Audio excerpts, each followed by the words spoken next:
What up, pimps? Happy 4th of July. Hoftron Soupties here. Just got done making a quick Starbucks run. Went full America today in my USA cutoff tee in the America Mobile, listening to American classics such as Team America World Police theme songs at full volume. I may have a little bit of hearing damage. Regardless, got some parts in the mail while I was out in Vegas last week. Not super happy with it. These were all labeled as light blue parts to match my light blue interior. And I mean, the door lock switches look kind of black, but also blue depending on if you squint.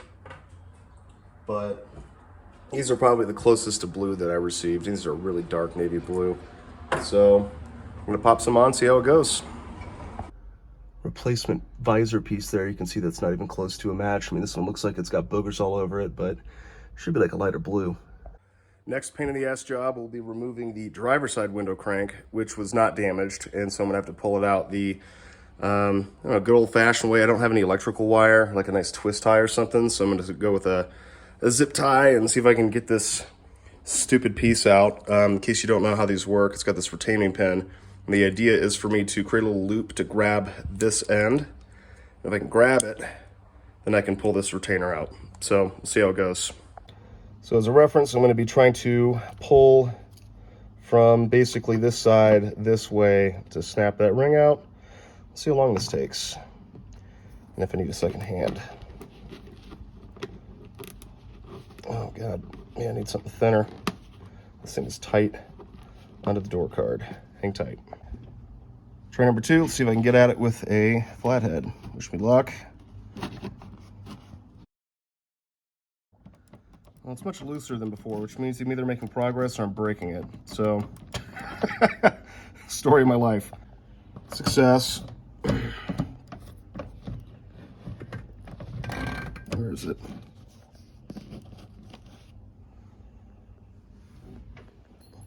Okay. Weird. It's out. Bought these damn things, I don't know, 5 years ago. Probably used them 3 times. So let's put them to good use, huh? Might help if I took that off. Back to your regularly scheduled trim popping. We're in flappy mode. Well, I just noticed this shit show inside the door card, so that's great. Completely fucked at least 3 of the clips. Let's see where some of them stayed with the card, some got ripped out. Looks like I was not the first person to have this problem, though. This is the passenger side door card, which clearly my grandfather had already got it into, and it's got all kinds of duct tape repairs, so I just may have to do the same. Maybe that's the thing here. I just slather a layer of duct tape on the back of this whole thing, and that'll keep it going for another 50 years. Yeah, I think that's the plan. Now this is the other side, but in case you're ever curious about what a OEM Toyota Hilux door card looks like, you can see it's just basically some sort of, I don't know, I struggle to call it cardboard. And then it's just dead flat laid on top of that with some low pro speakers, which I need to find replacements for. You can see it's a little water damaged and warped. The vinyl's in decent shape. I think it just could use a cleanup. You know, good wipe down, some alcohol. And then I don't know if it's worth me trying to put in a new piece of cardboard. Probably not, because it's all glued together. But yeah, I don't know. Any ideas as far as how to reinforce this but still keep it thin? Let me know. All right, my first experiment is going to be to loosen this up and see if that gives me the give I need to help this clear the metal. Update. It did. I just got to see if I can screw this thing off. Yeah, we're in business. This is the exciting stuff you subscribe for, right? Yeah, it's no wonder why the speakers never worked. Look at this wiring. Don't even understand what's happening here. I guess I should add for context real quick. Since I've owned the truck, it had a tape deck adapter built into the glove box that I ripped out. So it's just the OEM AM/FM stereo. And only one of the speakers worked. And I'm 99% sure, yeah, it was the passenger side speaker was the only speaker that worked. The driver's side speaker, never played any audio. So I ripped out the passenger side speaker, and then I'm going to basically sub it into the driver's side to make sure it was the speaker that was the problem or the connector or something, and not something in the harness itself, which I really hope it isn't. Well, it just dawned on me, I guess there's one thing I can check, which is the continuity of the speakers. I mean, if there's some resistance, they should be doing something, even if it sounds like shit. So let's give that a shot. All right, so what we're looking at here in the multimeter, I got it set to resistance mode. OL means overload, which means it's in infinite resistance. Infinite resistance means open circuit. It means there's no continuity, no electricity moving between these two terminals. I tap them, and there we go. We have the resistance of essentially the wires, you know, which is ideally 0, but ends up being kind of a fraction of an ohm. So this is rated as an 8 ohm speaker, 7.7. All right, 7.5, 7.7, whatever, call that nominal. Damn, Radio Shack. Wonder how old these things are. I doubt they're OEM though. I'm not really sure if Toyota was using Radio Shack speakers back in the day, which might explain the hack job wiring. So, hey, my grandpa installed an aftermarket sound system. Pretty sweet. Not the healthiest looking cone I've ever seen. Not really sure what's going on with like the Mickey Mouse melt job, and these are not in great shape. So, yeah, let me at least get the wiring right, then I'm gonna have to look for some new speakers. Well, I don't have any spade connectors because, of course, I don't. So I'm just going to have to try to steal these ones off the speakers and create like a little test rig that I can just pop into either side and see what happens. Go from there. All right, it's crimping time. I'm going to redo the connectors in there as well to match the connectors that I redid in the engine bay. This fancy little set here. All right, again, so at this stage, it just did not need to be pretty because this is going to get hacked off and replaced with some new nice spade connectors, or I guess whatever connector type the new speakers need. But click, click, click. Just need to set up the other female 2-piece harness on the other side, and then it'll be really easy to plug and play the speaker into both sides of the car and make sure both sides are getting power. Test rig complete. Smoothie achieved. So there we go, just got that wired up, and then you can see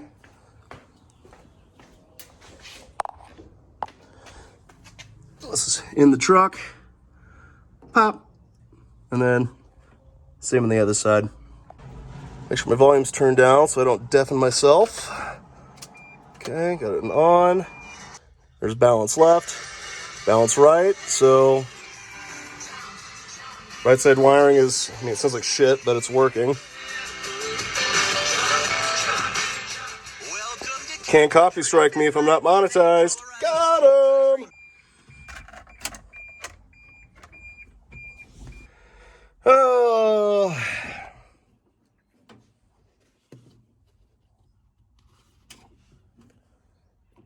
Time to take the dash apart.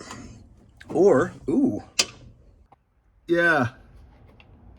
There's your problem. Great. So I get to rewire. What do we gotta do? Take the fucking door off? Oh, Christ. Well, that was a bit disappointing to find that wiring break like in the door hinge. It's going to be a pain in the ass to fix, but we'll figure it out. Yeah, so got to basically redo the backing on the door cards. I'll do that. Rewire the speakers and find some replacement speakers. I can do that. And then I think the door cards are kind of buttoned up once I get that wiring solution knocked out. So I think I'm gonna put a pin in the pickup for today. I'm gonna go take a look at the Corvette because I gotta take that dashboard apart, replace a part that I forgot to put back in last time I took it apart, and also remove the low tire pressure monitor warning system light, LTPMS. Make up your own acronym for that crap. Let's take a look. All right, so what's the issue? Well, if you've ever had a C4 Corvette, you've seen this problem before.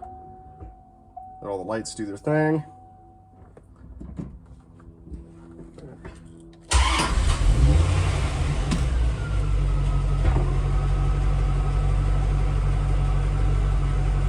That right there, service, LTPMS, low tire pressure warning system. Well, the reason that light's on is because I removed the low tire pressure monitoring system when I put new wheels and tires in, because they exploded on my drive home from Kansas City when I bought this thing. That was a story. I wish I had a picture of it. If I do, I'll throw it up on screen now. Basically, these bands inside the car that are inside the tires that communicate wirelessly to the engine computer or the car computer and monitor tire pressure. Well, those are gone now. I got to measure it the old-fashioned way, but the system's not happy. So I got to take this whole dashboard apart to take that bulb out, which is a pretty common thing to do. Also, last time I did that, when I was kind of fixing all the buttons in the HVAC system, another common issue, I forgot to put this backlight guard back in. And so this light isn't as bright as it should be. It should be basically bouncing all of the light forward. Instead, it's bouncing some back into the inside of the dash, which, I don't know, not really a big issue, but it annoys me, and I'm worried about any extra heat energy messing up the electronics inside there. So, yeah, and this thing could probably use a good deep cleaning anyway, which is easy to do when it's all disassembled. So let's get to it. Just in case you're curious, it's a genuine pain in the ass to get this off. Previous owners clearly done it before because there's some screws missing in there. It's just kind of a shit show. But we're getting there. I just need to get these top two bolts off. Lol. This is normal. Finally got it out. Hate this shit. Yeah, I guess 1, 2, and get her done. All right, it's out. And again, point of this channel is to show you weird shit. So, Jesus Christ. Scared the fuck out of myself by pressing that. Anyway, so this connector you actually push here. You squeeze there and pull. So I was trying to like pull it out like you do half the time. So yeah, squeeze, comes out no problem. To the bench. So if I recall, this is a pretty easy disassembly. 1, 2, 3, 4 screws on the back. And I'm not even sure if these two need to come out. So this is a spacer I installed. Pretty common issue with these HVAC systems is the buttons lose their connectivity with the panel behind them that senses the button presses, just because there's some slack. So you install this plastic spacer, it's a few bucks, and it keeps pressure on the internal electronics down towards the front panel so that these connections are more secure. But I don't think I need to. I guess we'll find out. But I bought a special nut driver just for this job because tolerances are just too tight to really get to with the normal socket set, and it's really small. God, what is it? A 3/16 nut driver.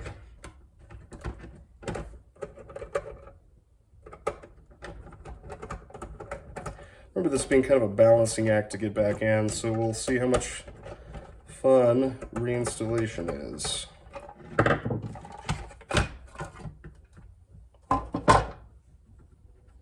There it is, batty.com, baby. All right.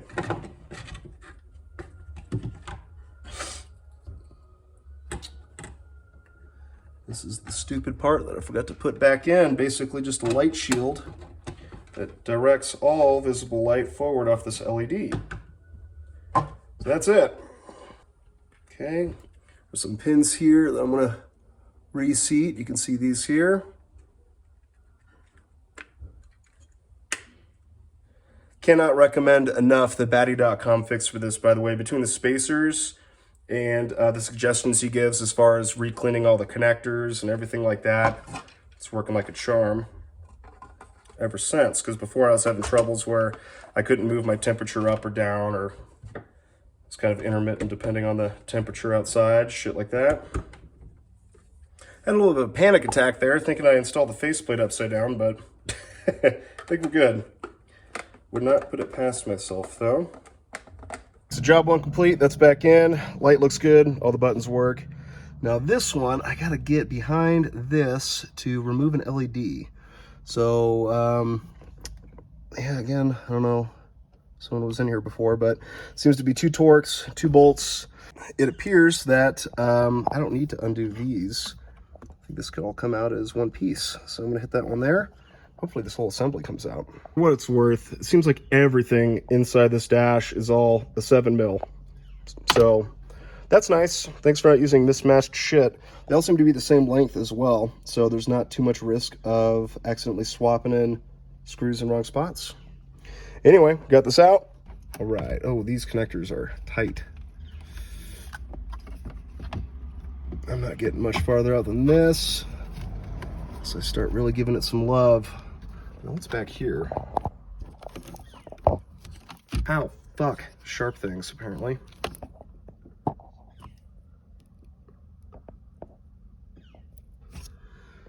All right. Well, I looked at this, and I think this is the, is it warm? Yeah, kind of warm. I believe this is the LED we're looking for right here. So I just need to pull this bad boy out. I'm gonna try to do that without breaking the glass and cutting myself. 1 second. Well, isn't that a lovely mod? Well, let's see if I can get this back in the right position and see if that did the trick. I mean, I don't see why it wouldn't, but whatever. Always test stuff 2 or 3 times before you put the car back together. That's what I've learned. All right.